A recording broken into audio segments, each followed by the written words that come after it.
sort of held hands just for a quick moment, just a quick squeeze of hands. I feel like a completely different human being.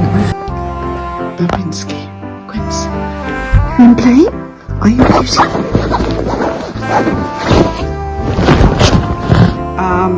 But it was a really terrible moment. So I bought this. I'm not keen. I mean, it's okay, but you've got to, it's got to stop. Like, it's got to stop. I will never have that again. Like, that has to stop.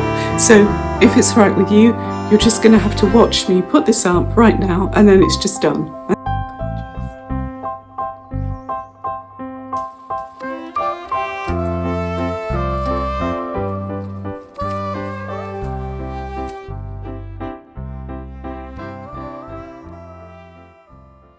Hi there. Gosh, that's better. I tried to start this vlog with some footage in the garden of me trimming this plant, which I will show you next. But it suddenly went crazy out there. There were tractors going by. The birds, there's something about a courtyard garden. Birds seem to bring their babies here to learn to fly. I don't know why they would do such things. So constantly, my garden is full of fat, sort of ambling or clumsy, mad baby birds rambling around and surrounded by hysterical parents. It's like, it's like a Hitchcock movie, and the birds go mad. The mummy and daddy blackbird go completely mad. Anyway, so I've come in here just for some peace. It's just nuts out there. So anyway, how are all of you? I hope that you're all really well, and that what day is it today? It's Thursday. You're probably all getting ready for your weekend, and I hope that you have a lovely weekend. I am going to try and upload a vlog for you on Sunday, which is what this one is. Yeah, so there's a few things that I wanted to share with you, really, and to do with you. Sounds a bit strange, but you know what I mean. I will do it, and you can watch me. Anyway, right, so the first thing that I wanted to talk about was my garden, really, although I haven't really shown you very much of it. I don't really know what to do about that. It just hasn't, I don't know, sometimes you just don't get the opportunity to do things when you want to do them, and the weather is very weird in this country. But anyway, so my garden is a courtyard garden, and it has a lot of architectural plants in it, and I've always had architectural plants rather than herbaceous borders, much as I love the idea of, the 20-foot deep herbaceous borders, the ones that you go and see in, beautiful big country houses, where every few weeks something new is coming up, and it's just so stunning and beautiful. I think that I've never really learned how to do even a smaller version of that, because I think because I had 6 kids and I really love gardening, I had to find a way of not sending myself insane, because it had to be the things that I had in my garden, they really had to just get on with it with very minimal input from me. And that's why I was never big with bulbs. Bulbs have always really confused me, although I have got some bulbs here, I'm going to show you them. Because particularly bulbs, oh my God, where you have to lift them, which is what I bought here. It's dumb, I forgot.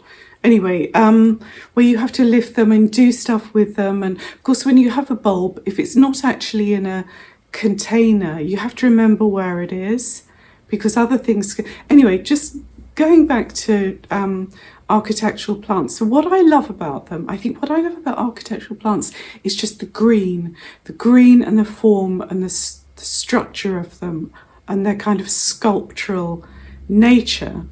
And when I look back, I think there was definitely an origin to that. And it was 2 things, and one of which is a book, which I need to show you. Well, it's a book based on an experience. So in fact, I won't even turn this off, because it's just, I hope I saw very recently that it was just,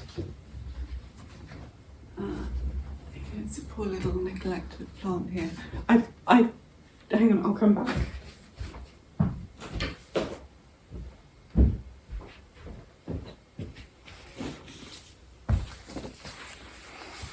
Right, okay, so this was again, you know how you can have formative, seminal moments in your life? So one for me, you know, in terms of creativity, visual creativity. So one for me was Charleston. The second one, maybe even more powerful than Charleston, I don't know, very different, was this. So we used to go to Cornwall a lot. I bet a lot of you are going to know what I'm about to say. So the Barbara Hepworth Sculpture Garden. So we used to holiday a lot, my second partner and I, and the children. And in Cornwall, as you know, Cornwall has very strong, particularly around St Ives, has a very strong arts community. And Barbara Hepworth had a studio and a sculpture garden in St Ives, which is still there now, in much the same way as the as Charleston. You know, it's there, you can go and see it. So first of all, you go into her studio. I mean, she was a fascinating woman. She was a contemporary of Henry Moore, and you can see how they kind of, you know, she also had these huge structures with a hole inside them. But what I want to show you, what got me was the relationship between the sculptures and the plants in the garden and how they all work together so beautifully. So this is a wonderful example.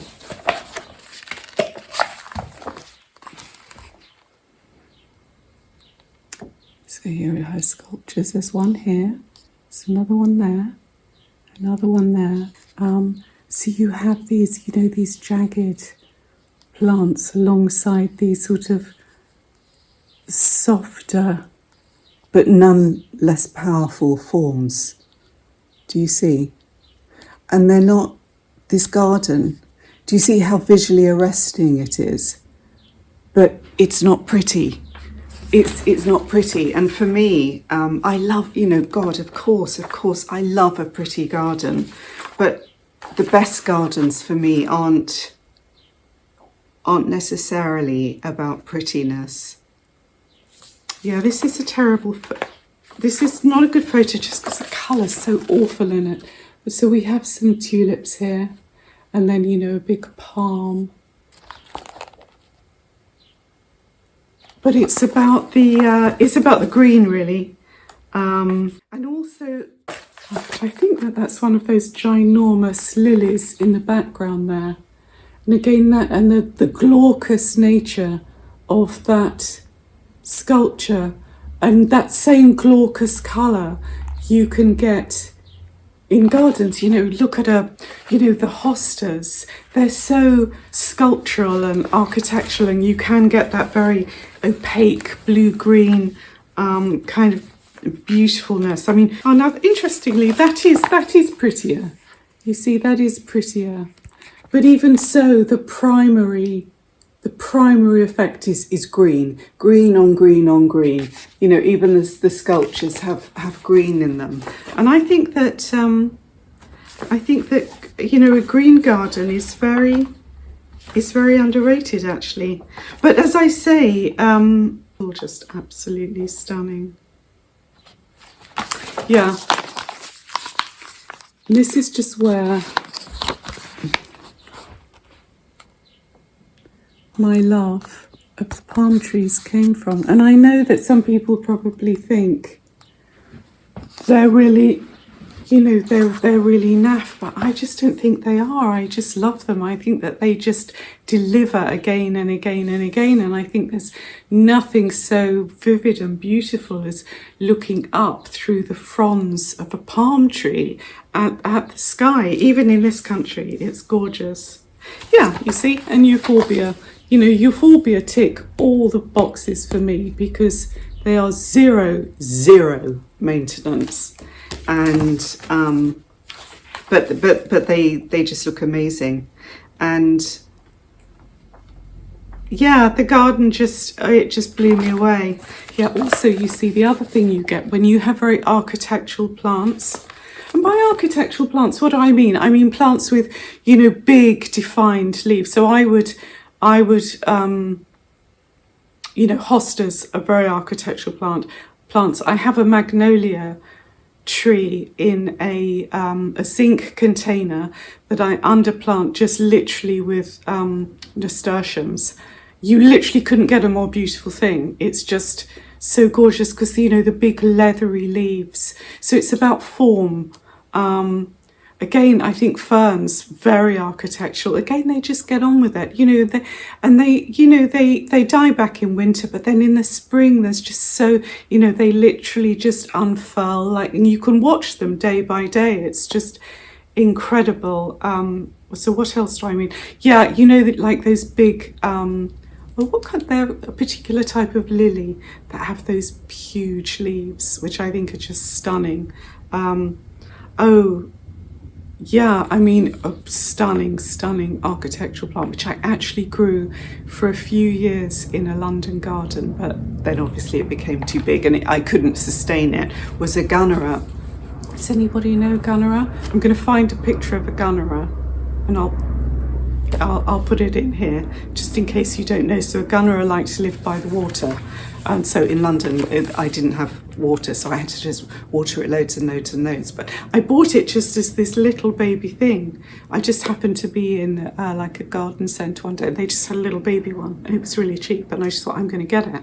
And I planted it, and within, by the second year, the leaves were like this. And they're really clever because it's such a rain-loving, a moisture-loving plant. The leaves grow in such a way that they catch all the rainwater, and then it goes down and then down through their stem to the root. It's just really clever, and they're just so beautiful. So that is why my garden isn't full of flowers, because I've never really learnt to do it. Although what I have done the last few years is I've planted hydrangea Annabelle, and they just that just ticks all the boxes for me. But I just did not have time, through all those, those child rearing years where you can't do anything without, somebody wanting something or needing something, and being annoying really. So I wanted to show you, I did a little Sarah Raven order, and I've actually given half of these to Soph just as a little birthday present for her. But I have, and I was going to sort of joke about this and say that I was bringing out my dead because I think it's too late to plant things. I don't think it is. Anyway, so I have got just some really big Cafe au lait Supreme Dahlia, and then I've also got quite a few Cafe au lait, which I'm just going to plant in a pot. I think I'm going to plant them all in one big pot. Then I also I did have two, but I gave one to Soph, a very, very dark blackish one, which I'm going to plant in a pot by the front door, because my front door is, that very dark sort of plummy colour. And then I got these. I'm quite annoyed actually, because I did order some seed pellets with foxglove, with loads and loads of white foxgloves. I'm not worried about Quincy eating them. She doesn't eat plants. It's fine. So anyway, so I've got artichoke. Yeah. See if I want to sow direct in good time. And I will only ever sow direct. There's literally no point. And when I say sow direct, well, I might make a special effort with that, because obviously it matters where that lands, because that's a big beast. But ones like this, I'm literally going to scatter them in the garden. Look at that. Isn't that fabulous? Some huge anthem, graviolans. Oh, it's like a dill, an organic dill. And then I don't know what the hell that is, but I just looked at it and thought, God, that's the most stunning thing I've ever seen in my entire life. Which is, it's a Scabiosa stellata. Beautiful, beautiful. Yeah, so again, still in play. Maybe it's too late. I don't know. I'm going to see anyway. I'm going to just throw them about and see what happens. So So that's those. So I will show you those as they develop. And then just another thing, I thought it might be nice if every season or every month I showed you a little bit of this book, you know, the Outside In, you know, the lovely one. So we're still in spring, I think, aren't we? And I just wanted to show you the tulips, because tulips are still around just about. And I can't remember if I showed you this page. Weirdly, just purely coincidentally, that's a Colette tulip here. And I say coincidentally because I feel like I've done nothing but talk about her in my last vlog, and you might be sick of me talking about her, but particularly as no one's ever seen her, she's like the Kaiser Soze of Rare Birds. Does anyone know what I mean by that? That film, that fantastic film. Anyway, but you know that she does actually exist, because if you will have listened to the podcast that I mentioned last week, she definitely exists. Yeah, so this is just how Sean Pritchard, who wrote this book, Outside In, The Art of Growing and Displaying, this is just what he does with his tulips, and also the different tulip, how he displays them and which ones he grows. So that's pretty lovely, isn't it? Dark and moody, isn't that gorgeous? Isn't that wonderful? And then of course there is actually the cover. Yeah. And then, and then he goes on to bearded irises, because again, it's the season. So I will just show you. That's rather lovely. This picture here, isn't that gorgeous? Because what I like here, obviously that's beautiful. I guess they're in one of those flower frog things. That doesn't look like it's going to last for very long. But love the curtain and also the painting. The whole relationship that everything has with everything else. Isn't that lovely? I'm actually going to jump ahead a bit in this book, because I thought there's no point in me showing you things. The season's already almost over. We need to be thinking ahead. And just you know what I was saying about foxgloves, and I didn't finish my point. I definitely ordered proper little pellets. So I guess they're like seeds, but they're encased in a little lozenge of earth or something. I don't know. Literally not in there. So now I'm going to have to chase that up. That's really annoying. This is why I want them, because I want that basically. Can you see? I literally want that. I want the whole thing. So I'm going to drive over to Sean's house and demand that he recreate it. But again, what I love about that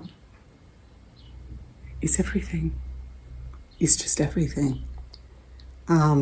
You know, the relationship between the collection of pictures on the wall, the vessel that it's in, the little chair that it's sitting. I mean, it's a triumph, isn't it? It's a triumph. You know, and he's just got he's got 4 in there. And it's really, really effective, isn't it?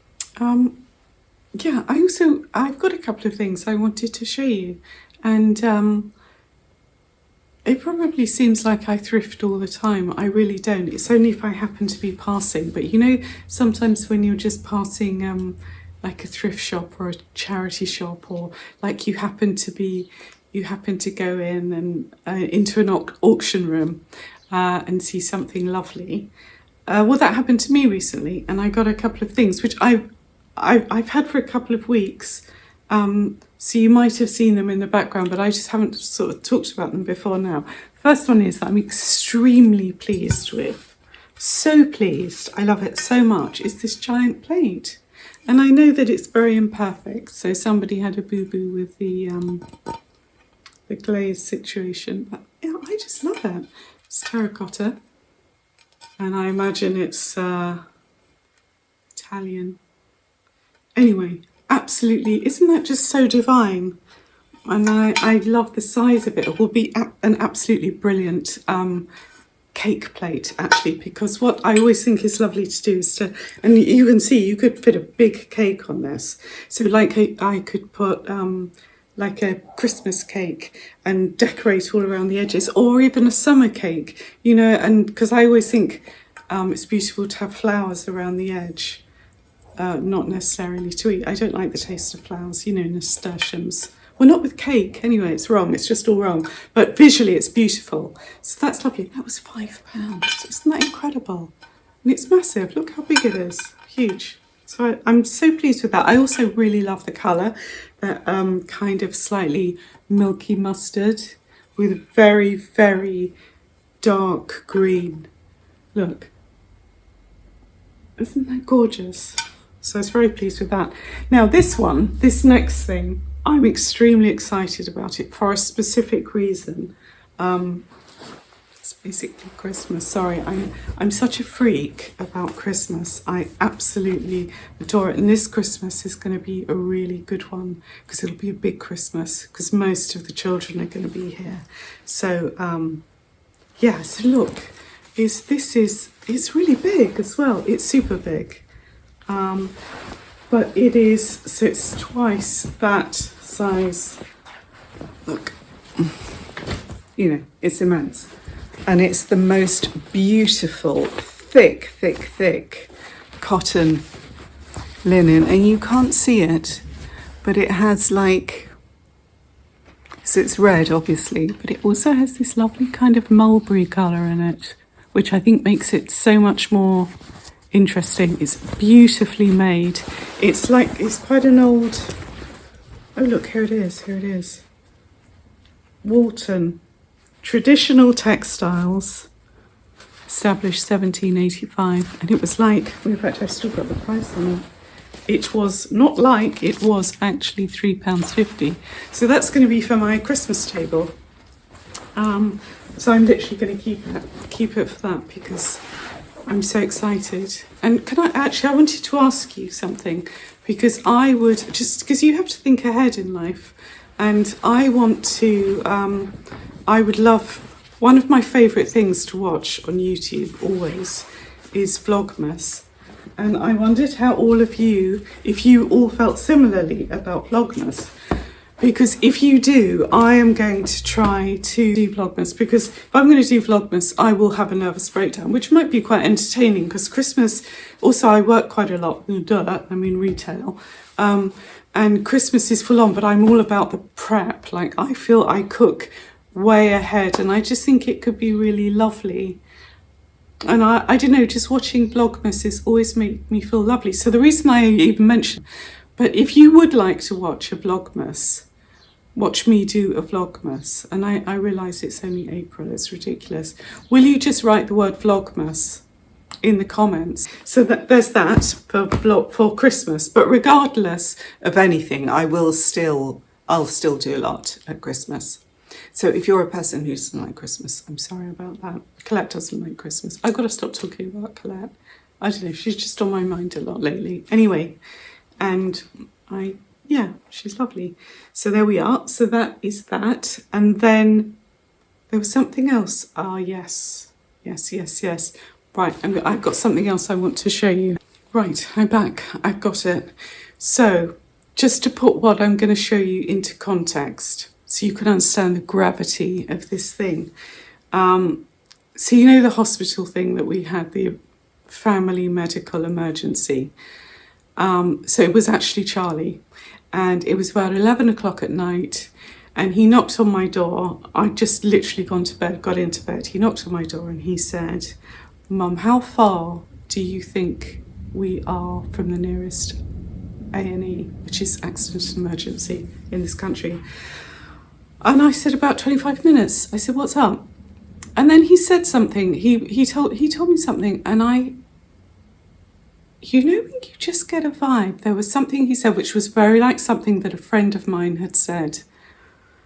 And I said, that made me think, this is a code red.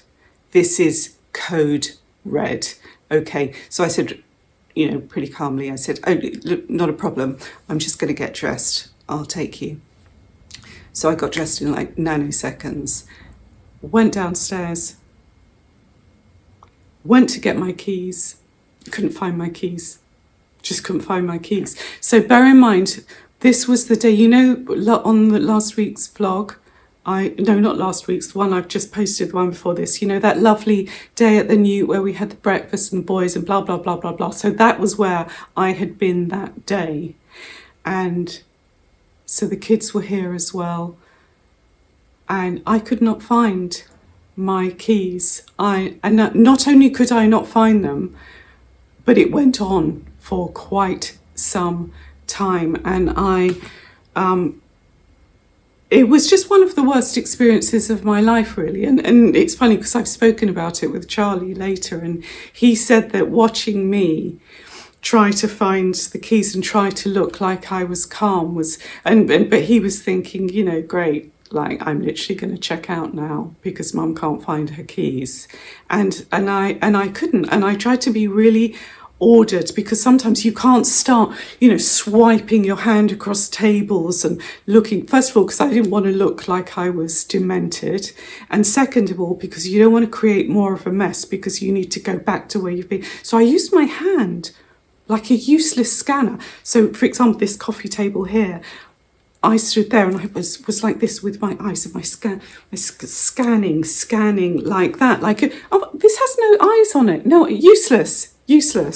So anyway, then I remember that I had a spare key, and the only reason that I know that I even knew that I had a spare key was because I had found it while I was tidying up my bedroom for Soph to come in. So I sort of bundled myself into her room, got this little thing that the spare key was in, and then I was able to drive Charlie to the hospital.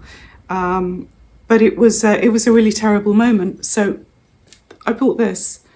I'm not keen. I mean, it's okay, but you've got to, you know, it's got to stop. Like, it's got to stop. I will never have that again. Like, that has to stop. So if it's all right with you, you're just going to have to watch me put this up right now, and then it's just done. And then it's all good. And then I'm always just going to put my keys on. I'm going to put it in a particular place, which is quite close to the front door, but I can't let it be too far away from the front door, because if I come too far into the house, I could put it down anywhere. You know, if I took it upstairs, it may as well be airborne. Do you know what I mean? So this is where the key hook is going relatively close to the front door. Anyway, the mood I'm in at the moment, I'm so reactive. Just let anyone try and get my keys. Just let them try. So we're going to do that. I hope that that's okay. We're going to do that together right now, and then you can see where I put it. Okay, I have assembled my equipment. Oops. So we have a stabber. Just such a useful thing. Every home should have a stabber. It's what you need to stab into the wood before you can put a screw in. It just makes life so much easier. And then obviously the hook. And then I have a little, I think it has just enough life in it. Anyway, we're going to see how we get on. Okay, so, you still see? Yeah. So I'm going to put it here, which I think is a good place, because I think you'd have to really go somewhere to sort of stab yourself with that.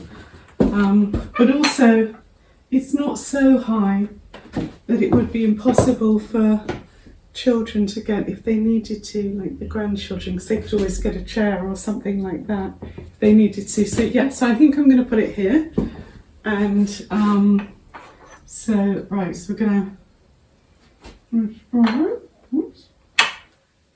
do a bit of stabbing first. Okay. So you literally just do that like that to just get some... Right, we're not going to leave this lying around either. Extremely dangerous. And then I just got a screw that just had a reasonable amount of, you know, thing on it. So, I mean, I'm not going to swing off it, but it needs to be fairly strong. And also I got a key hook. This is from Rose and Lions, by the way. It is quite cute, look. I don't love the colour. I might paint it over it, but it's a good size. You know, it's a good size. So let's see if we can get this in.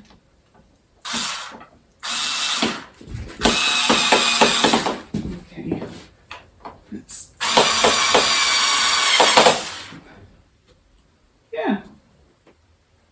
Yeah, baby. I'm quite pleased with that. I'm going to show you. I'm going to find my keys first and then we'll put them on. And then I can just be proud. And just stop all the suffering, you know, stop the suffering. Okay, so I find myself intolerable. I can't find my car keys. So, hang on, let me just... I mean, I just find myself utterly intolerable. So this is Alice's car key. So, Jesus, that won't even fit on there. Well, why has it got such a tiny thing? Okay, right, no, this is going to be made to come good. We will make this come, I'm going to find my car keys. Okay, I found my car keys. So, I'm so pleased. Right, so here they go. Ta-da, on there like that. And then I'm going to show you. There we go. Yeah, so I'm kind of on the stairs. So we're in the hall. There's my darling. There she is. So the front door is here. And then there's the mirror there. And then look. I think she's gorgeous. I think she's a darling. What do you think? I think it's okay, isn't it? It's good height. Good size. It's got that big nodule thing, which I don't know, maybe isn't so smart. But yeah, so there we go. I am quite pleased.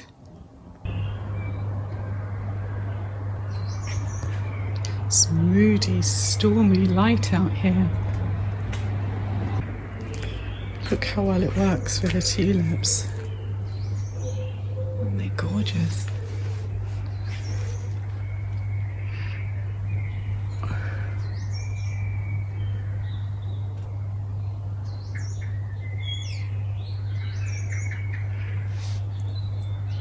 Welcome to my garden. I'm just going to tidy this up now that the weather is warmer and there's no chance of frost. So yeah, here we go.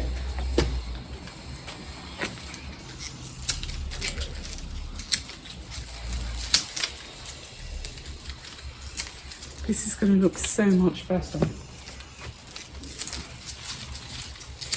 I don't like all this straggliness. I feel like architectural plants need to be architectural.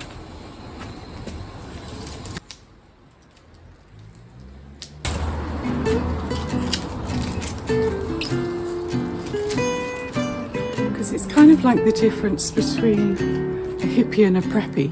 Like an architectural plant is a preppy and a sort of a more loose. This plant here I'm going to show you is a hippie. Women, people can be both. Rare birds can be anything they want, any time, any day, whatever, it doesn't matter. Plants, no, stay in your category and stay in your style category, and then we'll all get along. Because I like wildness, but I feel in a garden there has to be some kind of order, style order. Anyway, this is my version of the kind of things that I like.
I'm in a really beautiful place right now. I'm a bit self-conscious because I'm just on the upper floor of the chapel.